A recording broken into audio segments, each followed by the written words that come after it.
आम्ही महानिर्वाण जेव्हा करत होतो तेव्हा couple of us came together आणि आम्हाला असं झालं की नाही यार, काहीतरी ऑन द साईड केलं पाहिजे आपण, कारण काही पैसे तर मिळत नाहीये त्याच्यातून. मी 1.5 वर्ष काही असं सबस्टॅन्शियल काम पण नव्हतं केलं, आणि मग काहीतरी सुरू करूयात असं करत करत ऍक्च्युली आम्ही आपण एक इव्हेंट मॅनेजमेंट कंपनी सुरू करूयात असं आमचं बोलणं झालं. आणि मग त्यात मग आपण काय प्रोडक्शन पण करूया, मग आपण कॉर्पोरेट इव्हेंट्स करू, मग आपण मुंज करू, लग्न करू, अशी चर्चा आमची चालू होती. आणि म्हटलं की नाही यार, जर मला लग्न करायचं असेल तर मी वेडिंग प्लॅनरकडे जाईन, मी इव्हेंट मॅनेजमेंट कंपनीकडे नाही जाणार. आणि that is how I actually started a wedding planning company. Really? Yes. आणि what is it called? It's called Kaleen weddings. Kaleen. Okay.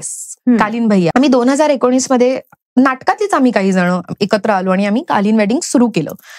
आणि so I am doing business on the side, which is something that I never thought.